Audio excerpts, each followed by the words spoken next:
95 É fora de cogitação que todas as pessoas que acreditam numa dupla descendência tenham tido sempre duas mães na realidade ou, ao contrário, os poucos que compartilham o destino de Leonardo hajam contagiado o resto da humanidade com seu complexo. Não podemos efetivamente deixar de supor que a fantasia do duplo nascimento e das duas mães seja um fenômeno universal, correspondendo a uma necessidade humana refletida nesse tema. Se Leonardo da Vinci retratou suas duas mães em Santa Ana e Maria, o que duvido ele exprimiu algo em que muitos milhões de pessoas acreditavam antes e depois dele. O símbolo do abutre, tratado por Freud no mesmo ensaio, torna ainda mais plausível este ponto de vista. Ele cita com razão, como fonte do símbolo, a hieroglífica de João Paulo III, livro muito divulgado naquela época. Lê-se aí que os abutres são exclusivamente femininos e significam simbolicamente a mãe. Eles concebiam através do vento. Desta palavra pneuma recebeu o significado de espírito, principalmente por influência do cristianismo. Até no relato do milagre de Pentecostes, o pneuma continua tendo o duplo significado de vento e espírito. Na minha opinião, não há dúvida de que este fato indica Maria, virgem por sua natureza, que concebeu do pneuma, como um abutre. Segundo João Paulo, o abutre também é o símbolo de Atena, gerada diretamente da cabeça de Zeus, e que também era virgem e só conhecia a maternidade espiritual. Tudo isso é uma clara alusão a Maria e ao tema do renascimento. Mas não há prova alguma de que Leonardo tenha pensado em algo diverso ao pintar este quadro. Se for correto supor que ele mesmo se identificava com o menino Jesus, provavelmente representava a dupla maternidade mítica, e de modo algum sua própria história pessoal. E o que dizer de todos os demais artistas que representaram o mesmo tema? Será que todos eles tinham duas mães? 96 Transferindo o caso de Leonardo para o campo das neuroses, suponhamos que se trate de um paciente com complexo materno, cujo delírio neurótico é resultado de ter tido de fato duas mães. A interpretação pessoal teria admitido que ele tem razão, mas esta na realidade seria totalmente errada. No fundo, a causa dessa neurose seria a reativação do arquétipo da dupla mãe, independentemente do fato de ter tido ele uma ou duas mães, pois, como vimos, esse arquétipo funciona individual e historicamente, sem qualquer relação com o fenômeno raro da dupla maternidade. 97. Em tal caso, é tentadora a suposição de uma causa tão simples e pessoal, mas tal hipótese não só é inexata, como totalmente falsa. É de fato difícil compreender como um motivo de dupla mãe desconhecido para um médico formado apenas em medicina possa ter uma força tão determinante a ponto de produzir um efeito traumático. No entanto, levando em consideração as tremendas forças que jazem ocultas na esfera mítico-religiosa do homem, o significado causal dos arquétipos parece menos fantástico. De fato, há numerosas neuroses cujas perturbações resultam da falta de cooperação dessas forças motrizes na vida psíquica do paciente. Não obstante, a psicologia puramente personalista procura negar a existência dos motivos arquetípicos e até busca destruí-los pela análise pessoal, reduzindo tudo a causas pessoais. Considero isto um atrevimento perigoso.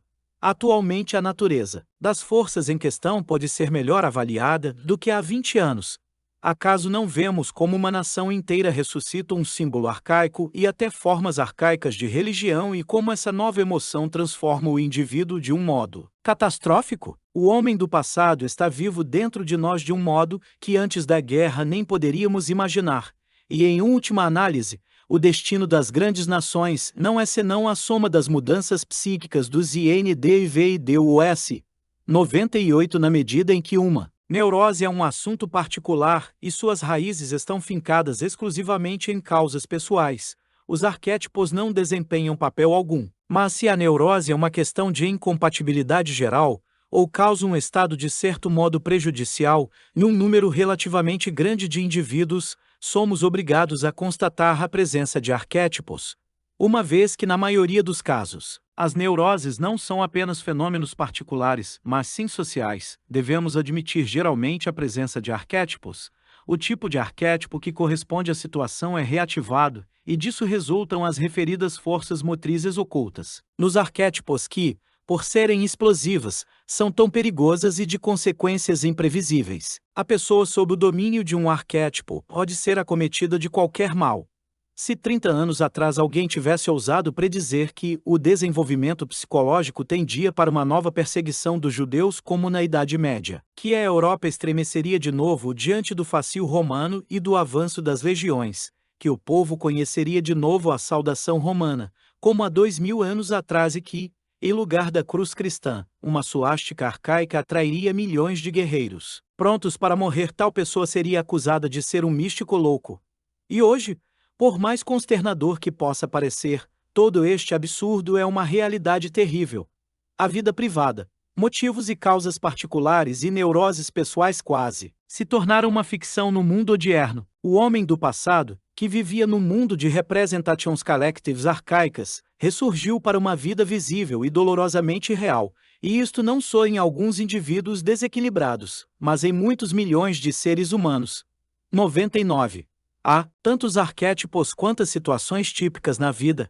Intermináveis repetições imprimiram essas experiências na constituição psíquica, não sob a forma de imagens preenchidas de um conteúdo, mas principalmente apenas formas sem conteúdo, representando a mera possibilidade de um determinado tipo de percepção e ação. Quando algo ocorre na vida que corresponde a um arquétipo, este é ativado e surge uma compulsão que se impõe a modo de uma reação instintiva contra toda a razão e vontade, ou produz um conflito de dimensões eventualmente patológicas. Isto é, uma neurose.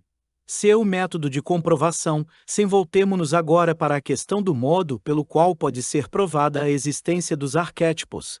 Visto que estes produzem certas formas anímicas, temos que explicar onde e como podemos apreender o material que torna tais formas visíveis. A fonte principal está nos sonhos, que têm a vantagem de serem produtos espontâneos da psique inconsciente, independentemente da vontade, sendo, por conseguinte, produtos da natureza, puros e não influenciados por qualquer intenção consciente. Quando interrogamos o indivíduo, podemos averiguar quais os motivos de seus sonhos que lhes são conhecidos. Entre os que lhes são desconhecidos, devemos excluir naturalmente todos os que ele poderia conhecer, como por exemplo, para voltarmos ao caso de Leonardo, o símbolo do abutre. Não temos certeza se Leonardo foi buscar esse símbolo em Apollo, mesmo que isso fosse plausível, tratando-se de uma pessoa oculta de seu tempo, pois os artistas destacavam-se por um conhecimento humanístico notável. Por isso, apesar de o motivo do pássaro ser um arquétipo par excellence, o seu aparecimento na fantasia de Leonardo nada provaria, eis porque devemos procurar motivos que simplesmente não poderiam ser do conhecimento do sonhador e mesmo assim eles se comportam em seu sonho funcionalmente, de forma a coincidir com a dinâmica dos arquétipos, tal como a conhecemos pelas fontes históricas. 101 Outra fonte de acesso ao material necessário é a imaginação ativa. Entende-se por esta última uma sequência de fantasias que é gerada pela concentração intencional. Minha experiência ensinou-me que a intensidade e a frequência dos sonhos são reforçadas pela presença de fantasias inconscientes e inapreensíveis, e que quando estas emergem na consciência, o caráter dos sonhos se transforma, tornando-os mais fracos e menos frequentes. Cheguei à conclusão a partir disto que o sonho muitas vezes contém fantasias tendentes a se tornarem conscientes. As fontes oníricas são muitas vezes instintos reprimidos, cuja tendência natural é influenciar a mente consciente. Em casos desse tipo, entregamos ao paciente a tarefa de contemplar cada fragmento de sua fantasia que lhe parece importante dentro do seu contexto, isto é, examinando-o à luz do material associativo em que está contido, até poder compreendê-lo. Não se trata da livre associação como a que Freud recomendava para a análise dos sonhos, mas da elaboração da fantasia, através da observação de outro material da mesma, tal como este é naturalmente agregado ao fragmento acima referido. 102. Não é oportuno aprofundar aqui explicações técnicas sobre o método. Bastaria dizer que a sequência de fantasias que vem à tona alivia o inconsciente e representa um material rico de formas arquetípicas. Evidentemente, este método só pode ser aplicado a determinados casos cuidadosamente selecionados. Ele não é isento de perigo, uma vez que pode afastar demais o paciente da realidade. Convém, em todo caso, advertir contra a sua aplicação indiscriminada.